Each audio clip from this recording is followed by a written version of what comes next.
네, 오늘 말씀은 출애굽기 15장 13절에서 21절의 말씀입니다. 저와 여러분이 한 절씩 교독하시겠습니다. 주께서는 그 긍휼로 주께서 구속하신 백성들을 이끄시고 주의 힘으로 그들을 주의 거룩한 처소로 이끄십니다. 열방들이 듣고 떨며 블레셋에 사는 사람들이 두려움에 사로잡힙니다. 에돔의 족장들이 놀라고 모압의 용사들이 떨림에 사로잡히고 가나안 백성들의 마음이 녹았습니다. 두려움으로 공포가 그들에게 닥칠 것이니 주의 팔의 힘으로 인해 그들이 돌처럼 굳어집니다. 여호와여, 주의 백성이 지나갈 때에 주께서 속량하신 백성들이 지나갈 때까지 그럴 것입니다. 주께서는 그들을 데려다가 주께서 소유하신 산에 심으실 것입니다. 여호와여, 그곳은 주께서 거처로 삼으신 곳이며 여호와여, 그곳은 주의 손으로 세우신 성소입니다. 여호와께서 영원토록 통치하실 것입니다. 바로의 말과 전차와 마병들이 바닷속으로 들어갔을 때 여호와께서 그 위로 바닷물을 전과 같이 덮으셨습니다. 그러나 이스라엘 백성들은 마른 땅 위로 바다를 가로질러 건넜습니다. 그때 아론이나 예언자 미리암이 손에 탬버린을 들었습니다. 그러자 모든 여인들이 미리암을 따라 탬버린을 들고 춤을 추었습니다. 21절 함께 읽으시겠습니다. 미리암이 그들에게 노래했습니다. 여호와께 노래하라. 그가 영광스럽게 승리하셨다. 말과 탄 사람 모두를 바닷속으로 쳐 넣으셨다. 아멘. 네, 성경에서 이렇게 이야기가 진행되다가 갑자기 시가 나올 때가 있죠. 이 시라는 것이 어떻습니까? 그냥 우리가 일반적으로 그 사건을 묘사하는 그러한 이야기의 글과는 달리 시는 절제된 언어를 사용하죠. 그리고 그 절제된 언어를 통해서 그 시인이 우리에게 전달하고자 하는 이미지, 심상, 그리고 그 감정을 이렇게 집약적으로 이렇게 나타냅니다. 언어를 절제해서 쓰기 때문에 훨씬 더 감정을 잘 전달하고 더 많이 담을 수 있는 것이 시가 아닐까라는 생각을 해봅니다. 성경에 보면, 구약에 보면, 구약과 신약에 보면 이러한 아름다운 찬양 시들이 이야기 곳곳에 이렇게 나올 때가 있습니다. 예를 들어서 사무엘상 2장에 보면 한나가 이제 아이를 잉태하지 못하다가 하나님의 기적적인 초자연적인 도우심을 통해서 사무엘을 잉태하면서 하나님께 지은 시가 있죠. 그리고 이제 신약에 보면 마리아가 수태고지, 그래서 예수님을 잉태하고 나서 하나님께 이제 찬양하며 올려드리는 그러한 마리아의 시가 또 나와 있습니다. 그리고 지금 저희는 모세와 이스라엘 백성이 홍해를 기적적으로 건너고 나서 찬양하는 찬양의 시를 우리는 어제부터 같이 묵상을 하고 있습니다. 근데 이러한 시들을 보면은 약간 비슷한 패턴이 반복되어지는 걸 볼 수 있어요. 기본적으로 이 찬양의 시 가운데는 여호와께서 우리를 위해서 행하신 그 놀라운 기적의 사건, 그리고 여호와의 그 크신 행적을 찬양하고 높여 드립니다. 거기에는 굉장히 감격스러운 그 감정이 표현되어 있고 과거에 또 본인들이 얼마나 힘들었으면 그런 찬양을 이렇게 고백했을까 하는 그런 것들도 이렇게 느껴집니다. 이렇게 처음에는 주님께서 나에게 행하신 일들에 찬양하고 감사하는 것으로 시가 시작이 되지만은 그러나 거기에서만 찬양이 그치지 않습니다. 그리고 나서 이러한 일들을 겪으면서 내가 알게 된 하나님, 그 하나님의 성품을 또한 높이고 하나님 그분 자체를 높이는 것으로 찬양이 더욱더 승화되는 것을 볼 수가 있습니다. 그리고 나서 찬양이 거기에서만 멈추지 않죠. 거기에서만 멈추는 것이 아니라 더 한 단계 나아가서 주님의 다스리심과 통치를 이스라엘 전체에게 선포하고 선언합니다. 그리고 열방에까지 그 찬양과 기도가 확장되는 것을 볼 수 있어요. 거기에까지 끝이는 것이 아닙니다. 거기서 더 한 단계 더 나아갑니다. 찬양을 하면 더 나아가죠. 그래서 어디까지 나아가느냐? 미래에 예언적으로 하나님께서 하실 그 구원의 사건에 대해서 선포하고 그것을 이제 마치 현재 지금 본인이 그것을 경험하고 있는 것처럼 본인이 앞으로 사실 그 일이 어떤 일이 일어날지 잘 모르지만은 그러나 예언적으로 찬양이 터지는 것을 우리가 볼 수가 있습니다. 예를 들어서 사무엘상의 한나의 노래, 사무엘상 2장의 한나의 노래 보면은 여러분 제가 시간이 없어서 다 이렇게 처음부터 끝까지 읽어보면 참 좋겠지만 일부만 이렇게 이야기를 합니다. 처음에 한나가 뭐라 그러냐면 하나님이 가난한 자를 세우시고 또 마음이 상한 자를 높이시고, 그러니까 본인이 예전에 아이를 잉태치 못해서 정말 어려웠고 힘들었던 그 감정이 거기에 이렇게 묻어나 있어요. 그런데 그 찬양이 점점 어떻게 됩니까? 승화하면서 나중에는 이 찬양의 마지막 부분에 보면은 여호와께서 성도들의 발걸음을 지켜주시고 사악한 사람들을 어둠 속에서 잠잠케 하실 것입니다. 그러니까 앞으로 주께서 행하실, 그리고 그 찬양이 자기 가정에만 이제 일어난 것이 아니라 하나님의 성도들에게, 하나님의 백성들에게 일어날 일들에 대해서 선포하고 있습니다. 10절에 보면 여호와께 대항하는 사람은 흩어질 것이고 하늘의 천둥과 번개로 그들을 치실 것이고, 그 다음에 찬양이 확장됩니다. 여호와께서 땅끝까지 심판하실 것입니다. 네, 땅끝까지. 이 일들이 이제 땅끝까지 심판될 것이다. 그러니까 우리가 찬양하고 그 찬양하면서 나의 과거의 아픔과 이 트라우마와 이 어려움들이 이 찬양을 통해서 치유가 되어지고 회복이 되어지고, 그리고 그 하나님의 은혜에 감격하고 그것에 압도되어서 점점 기도와 찬양이 확장되고 있어요. 땅끝까지 심판하실 것이다. 그리고 나서 맨 마지막에 뭐라고 얘기했냐면 그분께서는 세우신 왕에게 힘을 주시고 기름 부어 세우신 왕의 이름을 높이실 것입니다. 지금 한나가 찬양하는 이 시기에는 하나님이 기름 부어 세우신 왕이 이스라엘에 아직 없었을 때죠. 그리고 이 왕이 어떤 왕인지는 모르지만 나중에 기름 부어 세우신 왕, 기름 부음 받은 자, 이게 누굽니까? 메시아, 바로 예수 그리스도의 그것을 선포하는 데까지 한나가 지금 이 찬양이 확장되는 것을 볼 수 있어요.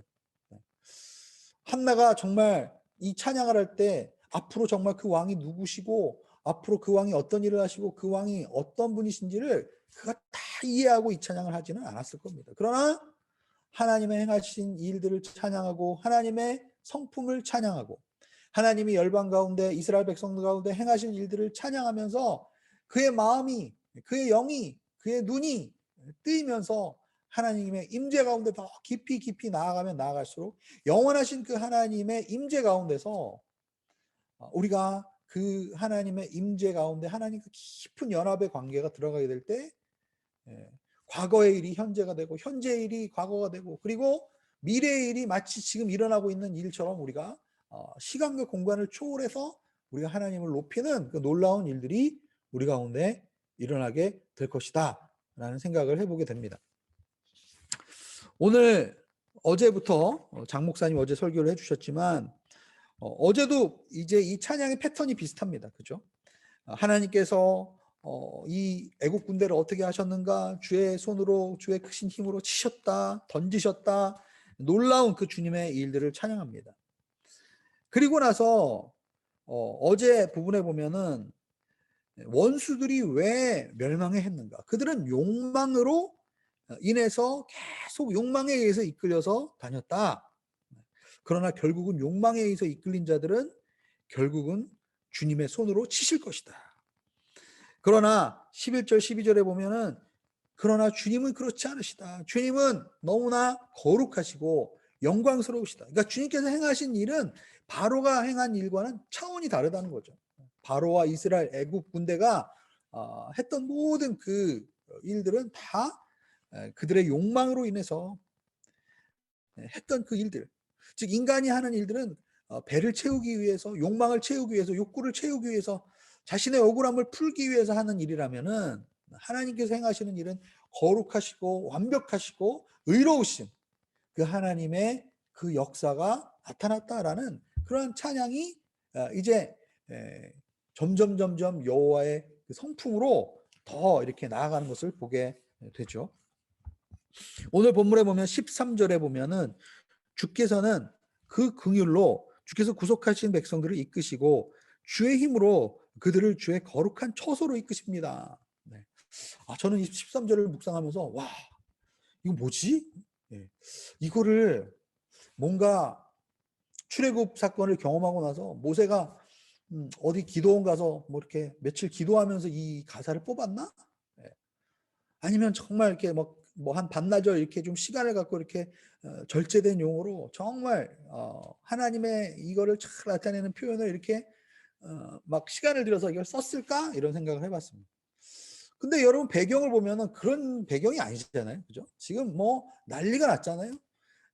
출애굽을 하고 홍해가 갈라지고 눈앞에서 그 애국 군대가 수장되는 걸 보면서 정말 이 200만 정도 가까운 이 군중들이 그죠? 남자만 60만 명이라고 했으니까 여자랑 아이들이랑 다 합치면 200만 정도가 될 것인데 그 수많은 사람들이 여러분 잠실 야구장에 가면 고작 잠실 야구장에 뭐 몇 명 들어갈 수 있습니까? 뭐 10,000명, 뭐 20,000명 들어갈까요? 근데 200만 명의 사람이 모여서 찬양을 했다고 생각해 보세요. 놀라운 찬양 아닙니까?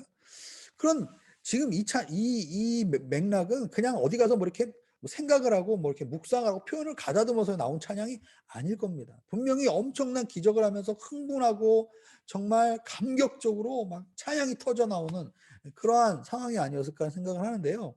그런데 이 가사가 기가 막히죠. 왜냐하면 주께서는 긍휼로 구속하신 백성을 이끄십니다. 영어로 보면 in your unfailing love. 이 말은요. 이 단어는 그냥 한글 성경에는 긍휼이라고 번역을 했지만 히브리어 원어로 보면 이것은 헤세드입니다. 헤세드. 그럼 헤세드라는 단어는 정말 대단한 단어죠. 우리나라 말로 번역할 수 없는 단어입니다. 마치 영어에서 인테그리티라는 단어를 우리 한글로 번역하기가 쉽지 않죠. 왜냐하면 그 인테그리티라는 단어에 수많은 뉘앙스들이 뜻이 포함되어 있기 때문입니다.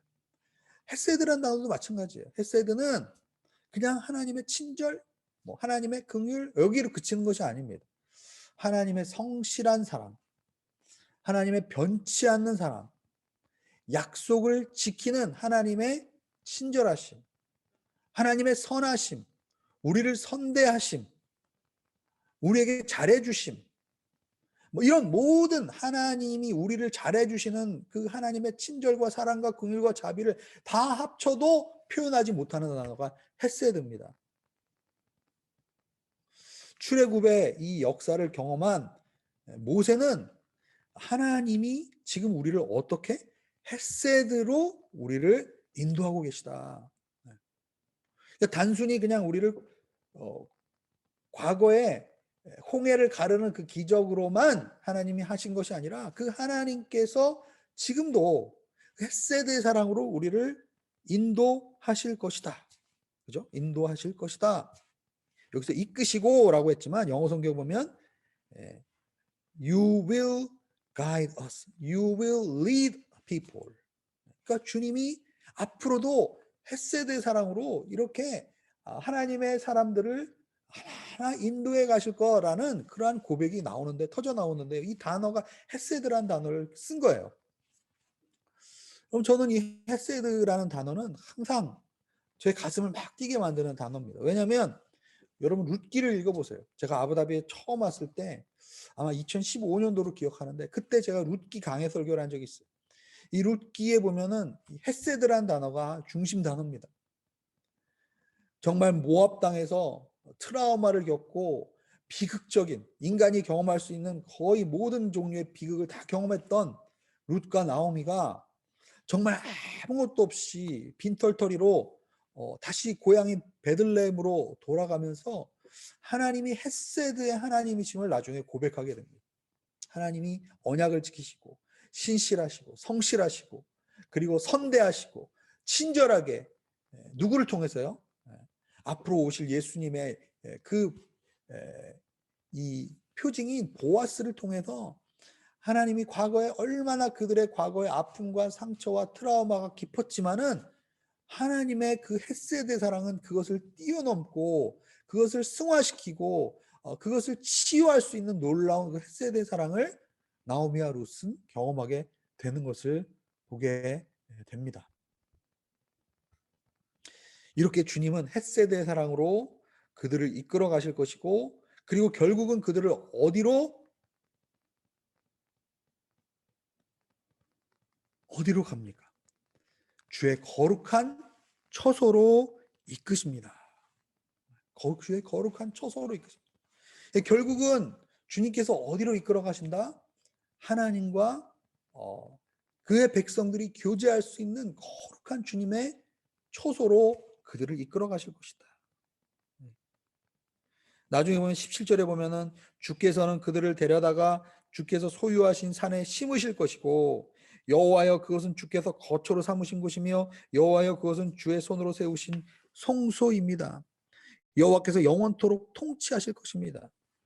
그러니까 찬양을 하다가 이 찬양이 어디에까지 확장되는 거예요? 미래의 주님께서 우리를 이끌어 가시고 인도해 가실 그 하나님의 인도하심을 그가 찬양으로 고백했습니다. 그리고 나중에 미래에 주님께서는 예루살렘에 하나님의 거처를 세우시고 하나님의 거룩한 산에 주의 백성들을 심으시고, 그리고 주님을 찬양하고 주님과 영원히 거하는 초소로 그곳을 삼으실 것이다. 그리고 주님은 18절에 보면 영원토록 그곳에서, 예루살렘에서, 하나님께서 시온산에서 주님이 통치하실 것이다. 이것은 나중에 다윗과의 언약과도 연결이 돼 있고, 그리고 이것은 나중에 예수님께서 우리를 위하여 거룩한 초소를 예비하시고, 이 신약에 나오는 이 예루살렘이, 구약에 나오는 이 예루살렘, 이 다윗이 지은, 솔로몬이 지은 이 성전이 이것을 온전히 다 성취하지 못하잖아요. 나중에 예수님께서 3일 만에 이제 내가 하나님의 집을 다시 짓겠다. 그리고 내가 이제 하나님께로 떠나면 내가 아버지와 너희가 영원토록 거할 초소를 내가 예비하러 간다. 여러분, 우리가 신앙생활을 하는 목적은 주님이 우리의 삶을 이끌어 가시고 인도해 가시고 함께 가시면서 우리로 하여금 결국은 하나님과 영원히 거할 초소를 주님께서 우리를 위해서 예비하시기 위해서 가시는 겁니다. 여러분, 근데 저는 이 찬양을 읽으면서 과연 모세가 이걸 다 알고 지금 노래를 하는 걸까? 앞으로 무슨 일이 일어날지 과연 지금 알고 있는 걸까? 저는 모세가 앞으로 광야에서 이스라엘 백성이 어떤 일이, 앞으로 어떤 고난과 역경이 기다리고 있을지 사실은 잘 모르고 이 찬양을 하고 있다고 생각해요. 지금 이 17절과 13절에 나오는 이 예언적인 찬양의 내용들이 이스라엘의 앞으로의 삶 가운데 어떻게 하나님이 이루어 가시고 성취하실 것인지 모세는 아마 열의 하나도 지금 이해하지 못할 겁니다. 그러나 놀랍지 않습니까? 하나님이 그 고난과 역경과 어려움을 뛰어넘어서 헷세대 사랑으로 결국은 하나님의 거룩한 초소까지 인도해 가실 것이고, 그리고 14, 15, 16절에 보면 그 모압 자손들, 에돔 자손들, 그리고 블레셋 사람들, 즉 가나안 지역에 있는 사람들의 마음을 완전히 돌처럼 딱딱하게 하고, 그리고 그들의 마음이 녹아져서 전혀 떨고 있으면서 그냥 이스라엘 백성이 통과할 때까지 아무것도 하지 못하는, 나중에 여호수아에 보면 진짜 이런 일들이 실제로 일어나지 않습니까? 여호수아 백성들이 이 요단강을 건너서 이 가나안 땅에 들어갔을 때 할례를 행하고 유월절을 지켰는데도 불구하고, 사실은 공격하기 가장 좋은 찬스였음에도 불구하고 이스라엘 백성을 치지 못했던 것은 결국 시온과 옥을 하나님께서 가나안 땅 건너시기 전에 완전히 멸하시고, 그리고 가나안 백성들의 마음이 녹아서 겁에 질려서 이스라엘 백성을 치지 못하고, 그리고 정말 무혈 입성하는, 가나안 땅으로 무혈 입성하는 그 그림이 나중에 여호수아서에서 온전히 이루어지는 것을 우리는 나중에 볼 수가 있어요. 사실은 모세와 지금 이 광야로 들어가고 있는 이 이스라엘 첫 세대는 이게 어떤 일로 앞으로 일어나게 될지 전혀 그림이 없어요. 전혀 사실은 잘 모르는 상황입니다. 그러나 우리는 알죠. 나중에 역사 속에서 이것이 어떻게 이루어질 것이고 어떠한 과정을 겪어서 어떠한 상황을 속에서 이것이 이루어질 것인지 우리는 나중에 우리는 다 압니다. 하나님은 이미 이것을 다 보고 계신 거예요. 그리고 하나님 앞에, 하나님의 보좌 앞에, 임재 앞에 지금 찬양하고 있는 이 백성들을 통해서 하나님께서는 마치 미래가 지금 현재 일어나고 있는 일처럼 같이 찬양하며 선포하며 주 이름을 높이면서 이러한 것들이 이들의 찬양을 통해서 터져 나오는 것입니다. 나중에 20절과 21절에 보면은 이 찬양이 정말 200만이 부르는 이 떼창이 엄청난 반향이 일어나죠. 왜냐하면 아론의 누나인 여예언자 미리암, 그러니까 모세의 누이가 되는 이 미리암이 탬버린을 들고 여인들이 춤을 추면서 탬버린을 치면서 찬양합니다. 근데 이 찬양의 내용이 어떻습니까? 여호와께 노래하라, 그가 영광스럽게 승리하셨다. 말과 말 탄 사람 모두를 바닷속에 던져 넣으셨다. 이것은 처음에 모세가 이 모세의 시를, 모세의 찬양을 처음 시작할 때 시작했던 그 찬양의 노래의 가사입니다. 무슨 얘기입니까? 모세로부터 시작된 이 찬양이 이스라엘 백성 가운데 이제는 떼창이 되어서 함께 탬버린을 추고 춤을 추고 그리고 함께 찬양하며 함께 반복하며 함께 주님께 높이면서 이 찬양이 메아리가 되고 이 찬양이 마치 천둥과 같은 소리로 쩌렁쩌렁 울리는 그러한 찬양의 메아리가 되지 않았을까. 저는 이걸 상상해 보면서 놀라운 하나님 나라의 이 회복의 그림, 하나님 나라의 마지막 때에 주께서 이 열방 가운데 행하실 이 일들이 사실은 마치 모세와 이 백성들이 당시에 당장 그들이 경험하고 있는 그 사건 속에서만 이야기를 하지만 이것은 놀라운 하나님의 앞으로 행하실 구원의 사건입니다. 그리고 저는 계시록 7장에 보면은 어린 양의 보좌 앞에 열방 가운데 마지막 때에 하나님의 사람들이 휜옷을 입고 어린 양의 보좌 앞에 모여서 찬양하는 이 찬양이 이 200만 명이 모세와 함께 미리암이 탬버린을 추면서 쳤던 이 놀라운 떼창보다 어마어마한 소리로 하나님 앞에 올려지는 영원토록 들려지는 그 찬양이 될 것이다. 이걸 상상하면 정말 제가 머리카락은 없지만 머리카락이 막 쭈삐쭈삐 서는 그런 생각이 듭니다. 주님 그렇습니다. 이 놀라운 열방의 마지막 때에 일어나게 될 이 찬양, 그리고 하나님께서 행하시는 그 구원의 역사, 그리고 우리가 하나님 앞에 예수님께서 처소를 예비하기 위해서 가신 그 십자가의 사건으로 인해서 우리가 하나님 앞에 거룩한 처소로 하나님의 백성들이 하나님의 집에 거하면서 영원히 하나님은 그 처소에서 하나님의 백성들과의 깊은 연합과 임재와 그 교제 가운데서 하나님의 통치가 열방 가운데서 나타나며 예수님께서 나중에 재림주로 오셔서 결국은 그것을 회복시키시고 온전히 하나님의 백성들이 구원의 찬양을 마치 모세와 미리암이 올려드렸던 것처럼 200만 명의 떼창을 한 것처럼 주님께 올려드리는 그런 놀라운 구원의 역사가 이 땅 가운데 일어나게 될 것임을 이 찬양을 통해서 우리가 보게 됩니다. 이 시간에 오늘 주신 말씀을 생각하면서 함께 우리가 기도하며 나가겠습니다. 오늘 하루 우리가 주님을 전심으로 찬양하고 높이면서 하나님의 성품을 묵상하고 주께서 행하실 일들을 나의 삶 가운데 선포하는 오늘 하루가 되기를 원합니다. 주님의 헤세드의 사랑이 나의 아픔, 현재의 고통, 앞으로 겪게 될 모든 어려움보다 더 크고 위대함을 우리가 믿었으면 좋겠습니다. 그리고 주님을 신뢰하면서 오늘도 우리가 우리의 삶 가운데, 우리의 일상 가운데 우리가 실천해야 될 그 믿음의 순종들을 하나하나 한 발자국 내딛기를 원합니다. 아부다비 오누리교회가 이제 10주년을 맞이하면서 우리 교회가 정말 주님만을 높이며 주님께서 이 땅과 그리고 중동 땅 가운데 행하실 일들을 예언적으로 선포하는 공동체, 그리고 주의 말씀을 찬양을 온 땅 가운데 선포하는 그리스도의 몸된 공동체가 될 수 있기 위해서 우리가 함께 합심하여 이 시간에 같이 기도하며 나가겠습니다. 함께 기도하겠습니다.